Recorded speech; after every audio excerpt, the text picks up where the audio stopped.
रात का वक्त था। बुखार ने मुझे बिल्कुल तोड़ दिया था। बदन तप रहा था और आंखों के सामने सब धुंधला सा लग रहा था। पत्नी गांव गई हुई थी बच्चों के साथ, और घर में मैं अकेला था। बस पड़ोस तक बात कर लेने की हिम्मत थी, लेकिन किसी ने आवाज नहीं सुनी। तभी दरवाजे पर हल्की दस्तक हुई और मैंने धीरे से आवाज दी, तो देखा सामने मेरी साली खड़ी थी। हाथ में दवा और पानी का गिलास, आंखों में हल्की चिंता और चेहरे पर मासूमियत। उसने झट से आकर मेरे माथे को छुआ तो बोली, जीजा जी, आपको बहुत तेज बुखार है। भाभी ने फोन पर बताया था, इसलिए मैं आई हूँ। उसकी आवाज में अपनापन और चिंता थी। वो कुर्सी खींचकर मेरे पास बैठ गई और दवा मेरे मुंह में रख दी। मैंने कांपते हाथों से पानी लिया तो उसने झट से गिलास पकड़कर मेरे होठों तक पहुंचाया। मैं एकटक उसे देख रहा था, शायद इसलिए कि उस वक्त वो ही मेरे अकेलेपन की दवा लग रही थी। उसके बाल थोड़े बिखरे हुए थे और आंखों में बेचैनी थी, जैसे मुझे देखे बिना उसे चैन ही नहीं था। मैंने धीरे से कहा, तुम्हें आना नहीं चाहिए था। लोग क्या कहेंगे? वो मुस्कुरा दी और बोली, लोग तो कुछ ना कुछ कहते ही हैं जीजा जी। अभी आपकी सेहत ज्यादा जरूरी है। उसका हाथ मेरे हाथ पर था और उस गर्माहट ने मुझे अजीब सा सुकून दिया, जैसे दर्द और बुखार दोनों पल भर को भूल गया हो। फिर उसने मेरे तकिए को ठीक किया, कंबल को खींचकर मुझे अच्छे से ढक दिया और खुद मेरे पास बैठ गई। उस नजदीकी ने मेरे दिल में एक अजीब सी हलचल पैदा कर दी। वो मेरे इतने पास कभी नहीं बैठी थी। उसकी सांसें मेरे गाल को छू रही थी और उसका चेहरा मेरी आंखों के बहुत करीब था। मैं उसे देखता रहा और वो झेप कर नजरें झुका लेती, लेकिन फिर पल भर बाद वही नजरें मेरी तरफ उठ जाती और उस पल कमरे का सन्नाटा और गहरा हो जाता। ऐसा लगा जैसे वक्त थम गया हो। मैंने हिम्मत करके कहा, अगर तुम ना आती तो मैं पता नहीं कैसे ये रात काट पाता। तो वो बोली, आप अकेले नहीं हैं जीजा जी। जब तक भाभी नहीं आती मैं आपका ख्याल रखूंगी। उसकी ये बात सुनकर मेरे दिल की धड़कन तेज हो गई। एक अजीब सी घबराहट और खिंचाव के बीच मैं फंस गया, क्योंकि रिश्ते की मर्यादा मुझे रोक रही थी, लेकिन हालात और उसका स्नेह मुझे अपनी तरफ खींच रहा था। बिस्तर पर लेटे हुए मैंने पहली बार महसूस किया कि अकेलेपन में किसी का साथ कितना गहरा असर डालता है। और उसके आने से जैसे मेरे कमरे की वीरानी मिट गई थी। वो मुझे बार बार पानी पिलाती, ठंडे पानी की पट्टी मेरे माथे पर रखती, और जब मैं कांपने लगता तो मेरे हाथ अपने हाथों में लेकर दबाती। उस लम्हे में मुझे लगा जैसे ये रिश्ता सिर्फ नाम का नहीं, बल्कि दिलों का जुड़ाव है। और मैं समझ नहीं पा रहा था कि ये सब उसका फर्ज है या उसके दिल के अंदर कोई ऐसी बात है जो अब तक छिपी हुई थी। उसके मासूम चेहरे को देखकर मुझे उस रात पहली बार एहसास हुआ कि कभी कभी इश्क वहीं से जन्म लेता है जहां हम लीस्ट एक्सपेक्ट करते हैं। लेकिन वहीं से कहानी में सबसे बड़ी परीक्षा भी शुरू होती है। रात और गहरी हो चुकी थी। कमरे की खिड़की से आती हल्की हवा कंबल के अंदर भी ठंडक पहुंचा रही थी, लेकिन उससे ज्यादा ठंडक मेरे दिल में थी, क्योंकि मेरी हालत कमजोर थी और मेरे पास बैठी साली की मौजूदगी मुझे लगातार विचलित कर रही थी। वो बार बार घड़ी देखती और फिर मेरी ओर झुककर पूछती, जीजा जी नींद आ रही है क्या? मैं सिर हिलाकर मना कर देता तो वो और करीब आकर मेरे माथे को छू लेती। उसके हाथ इतने नर्म और ठंडे थे कि मेरे अंदर तक उतर जाते। कभी वो मेरी हथेली दबाती तो कभी मेरे बालों को सहलाने लगती। और मैं हैरान था कि ये वही साली है जो हमेशा मजाक करती थी, खिलखिलाती थी, लेकिन आज उसका रूप बिल्कुल अलग था। उसकी आंखों में अपनापन और करुणा थी, जैसे मैं उसका अपना सबसे करीब का इंसान हूं। मैंने हिम्मत करके धीरे से कहा, तुम्हें सच में मेरी इतनी फिक्र क्यों है? वो चौंकी और हल्की हंसी दबाते हुए अब आते हुए बोली, क्या हर चीज का कारण होता है जीजा जी? कभी कभी सिर्फ दिल चाहता है कि किसी का ख्याल रखा जाए, और आप तो वैसे भी हमारे अपने हो। अगर मैं ना आती तो कौन आता? उसकी ये बात सुनकर मैं चुप हो गया, लेकिन दिल में सवाल और भी गहराने लगे। वो कुर्सी छोड़कर अब बिस्तर के किनारे बैठ चुकी थी। उसकी साड़ी का पल्लू मेरी बाजू से छू गया और उस छुअन से जैसे मेरे पूरे शरीर में एक बिजली सी दौड़ गई। मैं आंखें बंद करके लेटा रहा, लेकिन नींद दूर दूर तक नहीं थी। हर पल मुझे उसकी मौजूदगी का एहसास और गहरा करता जा रहा था। उसने धीरे से मेरे गाल पर हाथ रखा और बोली, अब बुखार कम लग रहा है ना? मैंने उसकी आंखों में झांका और उस पल लगा जैसे मैं जवाब नहीं, बल्कि उसकी आंखों में छुपा राज पढ़ना चाहता हूँ। वो पल भी अजीब था, जहां रिश्ते की लकीर हमें रोक रही थी और दिल का रिश्ता हमें जोड़ रहा था। मैंने कांपती आवाज में कहा, अगर लोग देख लें तो वो मुस्कुरा दी और बोली, ये कमरे की चारदीवारी के अंदर जो है वो सिर्फ हमारा है। बाहर की दुनिया का इससे कोई लेना देना नहीं। उसकी ये बात मेरे सीने में उतर गई और मैं महसूस करने लगा कि अकेलेपन, बीमारी और उसकी देखभाल ने हमारे बीच एक अजीब सी डोर बांध दी है। वो डोर इतनी मजबूत थी कि मैं चाहकर भी इससे बच नहीं पा रहा था। रात बीत रही थी। पंखे की आवाज और उसकी सांसों की गर्मी के बीच मैं अपने भीतर कई जंग लड़ रहा था। वो धीरे धीरे मेरे पास और खिसक आई, मेरे तकिए को ठीक किया और खुद भी टेक लगाकर बैठ गई, जैसे रात भर मेरा पहरा देने का वादा हो। मैंने हल्की हिम्मत करके उसका हाथ थामा तो उसने झटके से हटाया नहीं, बल्कि हल्की पकड़ और कस दी। उस पकड़ में ना जाने कितनी अनकही बातें थीं। उसके होठों पर हल्की मुस्कान थी, लेकिन आंखों में हल्की नमी भी थी। शायद वो भी मेरे जैसी ही उलझन महसूस कर रही थी। शायद वो भी रिश्ते और दिल के बीच फंसी थी। और तभी मुझे एहसास हुआ कि ये रात हमारी जिंदगी बदलने वाली है, क्योंकि हम दोनों में से कोई भी अब इन भावनाओं को रोक नहीं पा रहा था। लेकिन उसी वक्त भीतर कहीं से आवाज आई कि मर्यादा की लकीर पार करने के बाद वापसी नहीं होगी। और शायद यही हमारी सबसे बड़ी परीक्षा थी, कि हम इस रात को कैसे निभाते हैं और सुबह किस चेहरे के साथ एक दूसरे को देखते हैं। रात अब और सन्नाटे में डूब चुकी थी। बाहर कहीं दूर से कुत्तों के भौंकने की आवाज आती थी, और बीच बीच में हवा खिड़की के पर्दे को हिला देती थी। मगर मेरे कमरे के भीतर का माहौल बिल्कुल अलग था। मैं बुखार से कमजोर था, लेकिन मेरी धड़कनों की रफ्तार और तेज हो चुकी थी, क्योंकि मेरे पास बैठी साली अब लगभग मेरे तकिए के साथ सटी हुई थी। उसके हाथ ने मेरा हाथ थाम रखा था, और वो बीच बीच में मेरी नब्ज टटोलने का बहाना करती, जैसे डॉक्टर हो। लेकिन उसके चेहरे की झलक बता रही थी कि वो सिर्फ मेरा हाल नहीं देख रही थी, बल्कि मेरे नजदीक आने का कोई बहाना ढूंढ रही थी। मैं बार बार सोच रहा था कि अगर पत्नी यहां होती तो ये सब शायद कभी नहीं होता। लेकिन ये सच था कि मेरी बीमारी, अकेलापन और उसकी मौजूदगी ने मुझे उसके और करीब ला दिया था। मैंने धीमे स्वर में कहा, तुम्हें डर नहीं लगता कि कोई देख लेगा? वो हंसते हुए बोली, डर क्यों लगेगा जीजा जी? सब सो रहे मिताए। और वैसे भी अगर मैं आपके लिए रात भर जाग रही हूं तो इसमें बुरा क्या है? आप मेरी बहन के पति हो, मेरा भी फर्ज है आपकी देखभाल करना। उसकी ये मासूमियत भरी बात सुनकर मैं थोड़ी देर चुप रहा, लेकिन उसके चेहरे की मासूमियत के पीछे एक हल्की सी शरारत भी साफ झलक रही थी। वो धीरे धीरे मेरी ओर झुकी और मेरे माथे को फिर छूकर बोली, अब बुखार उतरा है, आप आराम से सो जाइए। लेकिन मैं कैसे सो जाता जब मेरे दिल में तूफान मचा हुआ था। मैंने अचानक उसका हाथ पकड़कर कहा, अगर मैं कहूं कि मुझे नींद तभी आएगी जब तुम मेरे पास बैठी रहोगी तो? उसने मेरी आंखों में गहराई से देखा और बिना कुछ कहे सिर हिला दिया। फिर धीरे से बिस्तर पर बैठ गई और अपनी साड़ी का पल्लू समेटते हुए बोली, ठीक है, मैं यहीं रहूंगी जब तक आपको नींद ना आ जाए। उसकी ये बात सुनकर मैं और भी बेचैन हो गया।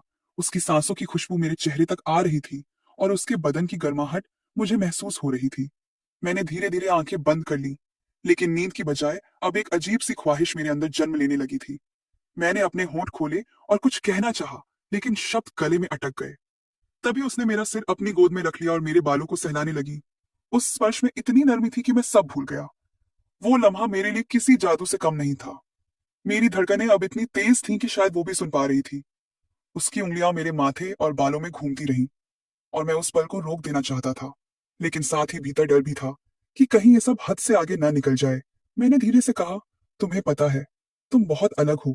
तुम्हारी ये देखभाल मेरे दिल को छू रही है। उसने हल्की मुस्कान के साथ कहा, कभी कभी इंसान की सच्ची पहचान मुश्किल घड़ी में ही सामने आती है जीजा जी। और शायद आज आपकी हालत ने मुझे भी बदल दिया है। मैं खुद को रोक नहीं पा रही। उसकी आंखें अब और भी गहरी लग रही थीं। उनमें नमी और चाहत दोनों थी। और उस चाहत को देख मैं समझ गया कि ये रात हमें हमें एक ऐसे मोड़ पर ले जाने वाली है जहां से वापसी मुश्किल होगी। लेकिन शायद यही हकीकत थी कि हम दोनों के दिल अब एक दूसरे के पास आने लगे थे। वो पल मेरे लिए किसी ख्वाब से कम नहीं था, और मैं सोच रहा था कि सुबह जब सूरज निकलेगा तो ये ख्वाब किस सच में बदल जाएगा। रात अब इतनी गहरी हो चुकी थी कि खिड़की से आती हवा भी जैसे हमें और पास ला रही थी। मैं उसकी गोद में सिर रखे पड़ा था, और उसकी उंगलियां मेरे बालों में घूम रही थीं। मेरी धड़कनें तेज थीं, और उसकी सांसें भी भारी भारी हो रही थीं। उसने धीमे से कहा, जीजा जी, अगर आज ये सब मेरी बहन जान गई तो क्या होगा? उसके इस सवाल ने मुझे अंदर तक हिला दिया। मैंने आंखें खोलकर उसकी ओर देखा और कहा, मुझे भी यही डर है। लेकिन तुम्हारी ये देखभाल, तुम्हारा मेरे पास होना, सब मुझे भूलने पर मजबूर कर रहा है कि हमारे बीच की दूरी कैसी होनी चाहिए। वो मुस्कुराई और धीरे से बोली, कभी कभी दूरी मिटाने के लिए किस्मत बहाना ढूंढ लेती है। शायद आपकी बीमारी ही वो बहाना है। उसकी बातों में जो भावनाएं थीं, उसने मुझे मजबूर कर दिया कि मैं उसके और करीब हो जाऊं। मैं उठकर बैठ गया और उसका हाथ थाम लिया। उसने नजरें झुका ली, लेकिन हाथ नहीं छोड़ा। मैंने उसके चेहरे को देखा। वहां एक अजीब सी चमक थी, जैसे वो चाहकर भी खुद को रोक नहीं पा रही थी। उसकी आंखों में हल्की सी नमी और चाहत दोनों थी। मैंने धीरे से कहा, तुम्हें पता है ये पल हमें कहाँ ले जा सकता है? वो कांपते स्वर में बोली, हाँ पता है, लेकिन फिर भी मैं आज आपको अकेला नहीं छोड़ सकती। और इतना कहकर उसने अपना सिर मेरे कंधे पर रख दिया। अब हमारे बीच की सारी औपचारिकताएं टूट चुकी थीं। सिर्फ दिल की आवाजें थीं जो हमें एक दूसरे के और करीब ला रही थीं। कमरे की खामोशी में बस हमारी सांसों की आवाज थी। बाहर की दुनिया जैसे थम गई थी।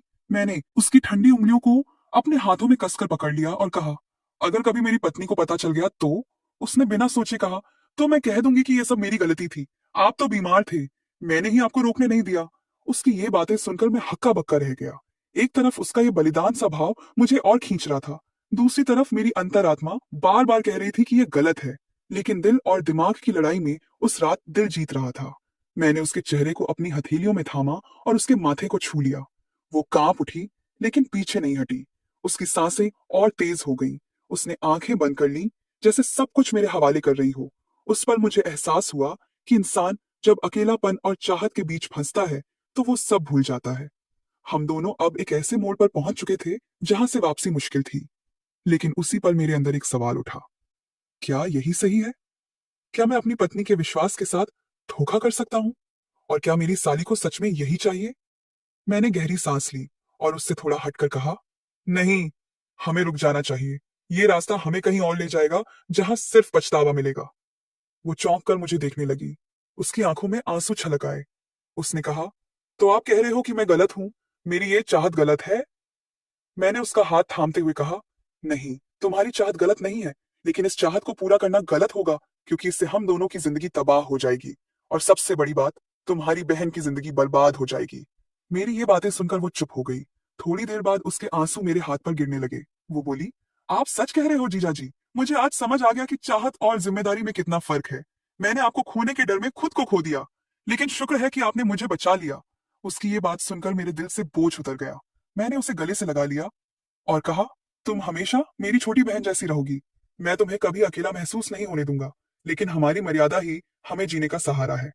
वो सिसकते हुए बोली, आपने सही कहा। अगर आज हम बहक जाते तो ये रात हमें जिंदगी भर रुलाती। मैंने उसके आंसू पोंछे और कहा, अब चलो, तुम भी थोड़ा आराम कर लो, सुबह सब कुछ सामान्य लगेगा। उसने सिर हिलाया और धीरे धीरे मेरे पास से हटकर दूसरी तरफ लेट गई। लेकिन उसका हाथ अब भी मेरे हाथ में था, और उसी स्पर्श में हमने समझौता कर लिया। प्यार और चाहत अपनी जगह है, लेकिन रिश्तों की मर्यादा उनसे कहीं बड़ी होती है। सुबह की हल्की धूप खिड़की से भीतर आ रही थी। पक्षियों की चहचहाहट माहौल को और शांत बना रही थी। मेरी आंख खुली तो मैंने देखा कि मैं अभी भी बिस्तर पर लेटा था, और मेरी साली मेरे पास ही कुर्सी पर बैठी थी। शायद रात भर जागती रही। उसकी आंखों के नीचे हल्के हल्के काले घेरे थे, लेकिन चेहरा शांत था, जैसे उसके मन से कोई भारी बोझ उतर गया हो। मैंने उठने की कोशिश की तो उसने तुरंत कहा, जीजा जी, अभी मत उठो, आप पूरी तरह ठीक नहीं हुए।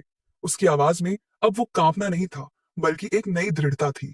मैंने मुस्कुराते हुए कहा, मैं अब ठीक हूं, शायद कल रात की वजह से। उसने हल्की सी मुस्कान दी, लेकिन आंखें झुका ली, जैसे उस रात का जिक्र भी उसे भारी लग रहा हो। तभी मेरी पत्नी कमरे में आई। उसके हाथ में चाय थी और चेहरे पर वही मासूम मुस्कान। उसने कहा, वाह, आज तो लग रहा है मेरे पति बिल्कुल ठीक हो गए। देखो चेहरे पर कैसी रौनक है। मैंने उसे देखकर सिर हिलाया और चुप रहा। मेरी साली ने तुरंत बात संभाली, हाँ दीदी, मैंने रात भर इनका ध्यान रखा, अब बहुत अच्छा महसूस कर रहे हैं। मेरी पत्नी ने साली की ओर देखा और प्यार से कहा, तूने सच में मेरा बहुत बड़ा काम किया, वरना मैं अकेली इतनी सेवा नहीं कर पाती। उस पल मुझे एहसास हुआ कि अगर कल रात हम मर्यादा से भटक जाते तो आज ये सुकून कभी महसूस नहीं कर पाता। मेरी पत्नी के चेहरे पर जो विश्वास था, वो विश्वास ही मेरी असली पूंजी था, और मेरी साली ने भी उस विश्वास को बचाने में मेरा साथ दिया था। भले ही उसके दिल में चाहत थी, लेकिन उसने अपनी चाहत को रिश्ते के आगे झुका दिया। नाश्ते की मेज पर सब साथ बैठे। माहौल बिल्कुल सामान्य था। कोई भी नहीं जानता था कि पिछली रात हमारे लिए कितनी बड़ी परीक्षा बनकर आई थी। मैंने साली की ओर देखा तो उसने धीरे से आंखों से इशारा किया, जैसे कह रही हो, चिंता मत करो, ये राजा हमेशा राजा ही रहेगा। और मैंने भी मन ही मन सोचा कि आज मैंने चाहत और जिम्मेदारी के बीच का फर्क समझा है। इंसान के सामने कभी कभी ऐसे मौके आते हैं जहां वो पल भर की कमजोरी में अपनी पूरी जिंदगी बिगाड़ सकता है, लेकिन अगर उस वक्त हिम्मत दिखा दे तो वही हिम्मत उसकी सबसे बड़ी जीत बन जाती है। उस रात ने मुझे सिखा दिया कि रिश्ते सिर्फ खून या समाज से नहीं, बल्कि विश्वास और मर्यादा से बनते हैं। और अगर मर्यादा टूट जाए तो रिश्ता जिंदा रहते हुए भी मर जाता है। मेरी साली का मेरे प्रति भाव कभी गलत नहीं था। वो सिर्फ चाहत थी, लेकिन उसने खुद अपने मन को काबू में करके उस चाहत को रोक दिया। और यही उसकी सबसे बड़ी जीत थी। उस दिन के बाद से हमारे बीच कभी कोई ऐसी बात नहीं हुई, बल्कि हमारा रिश्ता और भी मजबूत हो गया। वो मुझे हमेशा बड़े भाई जैसा मानती रही, और मैंने उसे अपनी छोटी बहन की तरह संभाला।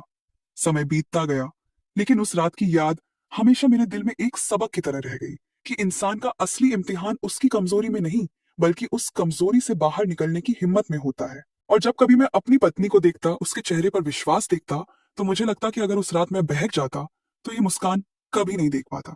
इसलिए कह सकता हूं, प्यार और चाहत कभी गलत नहीं होते, लेकिन उन्हें मर्यादा और रिश्तों की सीमाओं में रखना ही जिंदगी की सबसे बड़ी समझदारी है।